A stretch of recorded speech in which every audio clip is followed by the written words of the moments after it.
ಆದೇಶ ಬಂದ ನಂತರ ನಾವು ಅದನ್ನ ಪಾಲಿಸಬೇಕಾಗತ್ತೆ ಅಂತ ಹೇಳಿದ್ರು. ಇನ್ನು ಸರ್ವಪಕ್ಷ ಸಭೆ ನಡುವೆಯೇ ಬಿಜೆಪಿ ಕೋರ್ ಕಮಿಟಿ ಸಭೆ ಇರುತ್ತೆ. ಇವತ್ತು ಬೆಳಗ್ಗೆ 9ಕ್ಕೆ ಬಿಜೆಪಿ ಕಚೇರಿಯಲ್ಲಿ ಒಂದು ಮಹತ್ವದ ಮೀಟಿಂಗ್ ಇರುತ್ತೆ.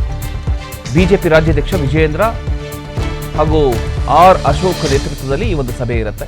ಸರ್ವಪಕ್ಷ ಸಭೆಗೆ ಹಾಜರಾಗುವ ಕುರಿತು ಮಹತ್ವದ ಒಂದು ಚರ್ಚೆಯನ್ನ ನಡೆಸಲಾಗುತ್ತೆ ಈ ಒಂದು ಸಭೆಯಲ್ಲಿ.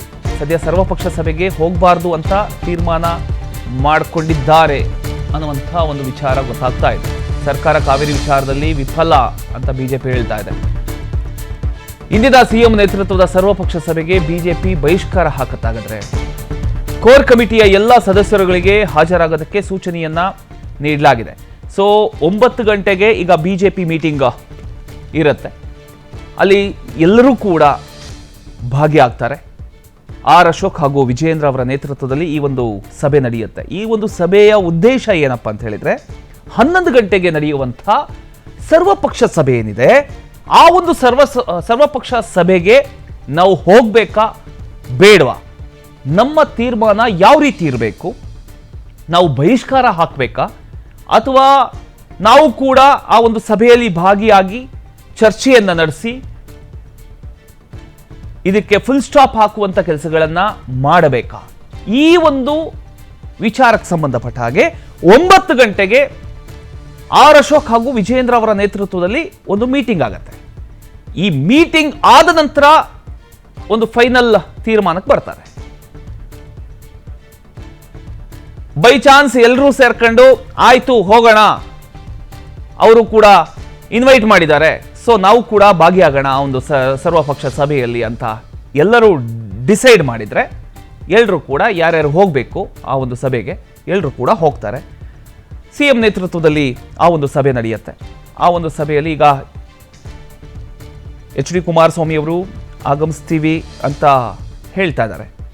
ಸೊ ಅದ್ರ ಜೊತೆಗೆ ಇವರು ಕೂಡ ಹೋಗ್ಬಹುದೇನೋ, ಯಾಕಂದ್ರೆ ಮೈತ್ರಿ ಆಗಿರೋದ್ರಿಂದ JDS ಹಾಗೂ ಬಿಜೆಪಿ, ಸೊ ಡಿಸ್ಕಷನ್ ಮಾಡಿ ಹೋಗುವಂತ ಚಾನ್ಸಸ್ ಇದೆ. ಒಟ್ಟಿನಲ್ಲಿ ಇದ್ರ ಬಗ್ಗೆ ಇನ್ನಷ್ಟು ಡೀಟೇಲ್ಸ್ ಕೊಡ್ತಾರೆ ನಮ್ಮ ಪ್ರತಿನಿಧಿ ಹನುಮಂತರಾಜು. ಎಸ್ ಹನುಮಂತರಾಜು, ಈಗ ಸರ್ವಪಕ್ಷ ಸಭೆ ಎಷ್ಟು ಗಂಟೆಗೆ ಶುರುವಾಗತ್ತೆ, ಬಿಜೆಪಿ ಮೀಟಿಂಗ್ ಎಷ್ಟು ಗಂಟೆಗೆ ಮುಕ್ತಾಯ ಆಗತ್ತೆ? ಸೊ ಇವತ್ತು ಬಿಜೆಪಿ ಆರ್ ಅಶೋಕ್ ಹಾಗೂ ವಿಜಯೇಂದ್ರ ನೇತೃತ್ವದಲ್ಲಿ ಒಂದು ಸಭೆ ನಡೀತಾ ಇದೆ. ಆ ಒಂದು ಸಭೆಯಲ್ಲಿ ಯಾವ ರೀತಿಯ ಒಂದು ತೀರ್ಮಾನ ಆಗಬಹುದು ಹನುಮಂತರಾಜು? ಎಸ್ ಪ್ರಮೋದ್, ಈಗಾಗಲೇ ರಾಜ್ಯದಲ್ಲಿ ಏನು ಕಾವೇರಿ ವಿಚಾರವಾಗಿ ಸಾಕಷ್ಟು ತೀವ್ರಗೊಂಡಿದೆ.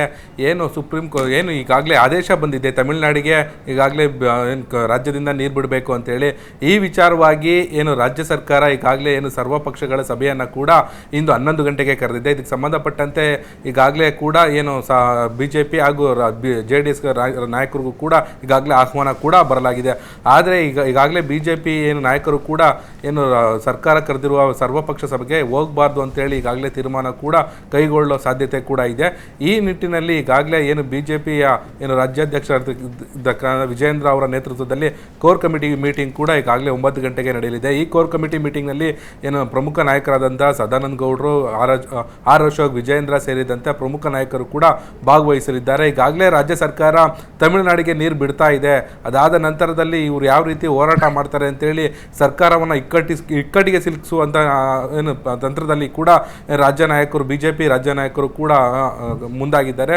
ಎಲ್ಲೋ ಒಂದು ಕಡೆ ಸರ್ಕಾರ ಕೂಡ ಎಚ್ಚರಿಕೆಯಿಂದ ಹೆಜ್ಜೆ ಇಟ್ಟಿರುವಂಥ ರಾಜ್ಯ ಸರ್ಕಾರ ಕೂಡ ಕಾವೇರಿ ವಿಚಾರದಲ್ಲಿ ಸರ್ವಪಕ್ಷಗಳ ಸಭೆಯನ್ನು ಕರೆದು ಆ ನಂತರದಲ್ಲಿ ಮುಂದೆ ನಡೆಯೋಣ, ನಾವು ಹೋಗೋಣ, ಸುಪ್ರೀಂ ಕೋರ್ಟ್ಗೆ ಹೋಗಬೇಕೋ ಬೇಡ ಅನ್ನೋ ತೀರ್ಮಾನ ಮಾಡೋಣ ಅನ್ನೋದು ಕೂಡ ಏನು ರಾಜ್ಯ ಸರ್ಕಾರದ ಏನು ಅಂತಿಮ ಮಾತಾಗಿದೆ. ಆದರೆ ಬಿಜೆಪಿ ಕೂಡ ಈ ಕಾವೇರಿ ವಿಚಾರದಲ್ಲಿ ರಾಜ್ಯ ನಾಯಕರನ್ನ ಇಕ್ಕಟ್ಟಿಗೆ ಸಿಲುಕುವ ಹಂತಕ್ಕೆ ಹೋಗೋಣ, ಯಾವುದೇ ಕಾರಣಕ್ಕೂ ನಾವು ಈಗಾಗಲೇ ಸರ್ಕಾರ ನೀರು ಬಿಡ್ತಾ ಇದೆ, ಅದರ ವಿರುದ್ಧ ಹೋರಾಟ ಮಾಡೋಣ, ಸರ್ವಪಕ್ಷಗಳ ಸಭೆಗೆ ಹೋಗೋದು ಬೇಡ ಅನ್ನೋದು ಕೂಡ ಕೋರ್ ಕಮಿಟಿಯಲ್ಲಿ ನಿರ್ಧಾರ ಆಗೋ ಚಾನ್ಸಸ್ ಹೆಚ್ಚಿಗಿದೆ ಪ್ರಮೋದ್. ಈಗ ತಮಿಳುನಾಡಿಗೆ ನೀರು ಬಿಡುಗಡೆ ವಿಚಾರವಾಗಿ ಸರ್ಕಾರದ ನಿಲುವು ಏನಾಗಿರಬಹುದು ಅಂತ, ಈಗ ಸರ್ವಪಕ್ಷಗಳ ಸಭೆ ಒಂದ್ ಕಡೆ ನಡೆಯುತ್ತೆ, ಓಕೆ, ಏನೋ ಒಂದು ನಿರ್ಧಾರ ಮಾಡ್ಕೊಂಡಿದೆ. ಇವಾಗ ನಿನ್ನೆ DK ಶಿವಕುಮಾರ್ ಅವರು ಹೇಳಿದ್ರು, ನಾವು CWRC ಆದೇಶದ ಪ್ರಕಾರ ನಾವು ಕೂಡ ನೀರು ಬಿಡ್ತಕ್ಕಂಥದ್ದು ಅನಿವಾರ್ಯ ಅಂತ. ಇದ್ರ ಬಗ್ಗೆ ಏನು ಹೇಳ್ತೀರಿ ಹನುಮಂತರಾಜು?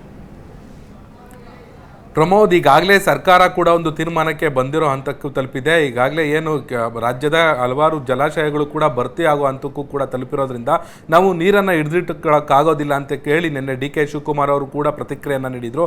ಈ ನೆಲೆಯಲ್ಲಿ ಎಲ್ಲೋ ಒಂದು ಕಡೆ ಸರ್ವಪಕ್ಷಗಳ ಸಭೆ ಕರೆದು ಆ ನಂತರದಲ್ಲಿ ನಾವು ಸುಪ್ರೀಂ ಕೋರ್ಟ್ಗೆ ಹೋಗೋಣ, ಅದಾದ ನಂತರದಲ್ಲಿ ನಾವು ಎಲ್ಲೋ ಒಂದು ಕಡೆ ನೀರು ಬಿಡದೆ ಹೋದಲ್ಲಿ ನ್ಯಾಯಾಂಗ ನಿಂದನೆ ಕೂಡ ಆಗುತ್ತೆ. ಈ ನೆಲೆಯಲ್ಲಿ ಈಗಾಗಲೇ ಜಲಾಶಯಗಳು ಕೂಡ ಭರ್ತಿ ಹಂತಕ್ಕೆ ಹೋಗ್ತಿರೋದ್ರಿಂದ ಏನು ಒಂದು ಹಂತದಲ್ಲಿ ಏನು ಸರ್ವಪಕ್ಷಗಳ ಸಭೆ ಕರೆದು ಆ ನಂತರವಾಗಿ ಕಾವೇರಿ ವಿಚಾರದಲ್ಲಿ ಸ್ಪಷ್ಟವಾದ ತೀರ್ಮಾನ ಕೈಗೊಳ್ಳೋಣ ಅನ್ನೋದು ಸರ್ಕಾರದ ಏನು ನಿರ್ಧಾರ.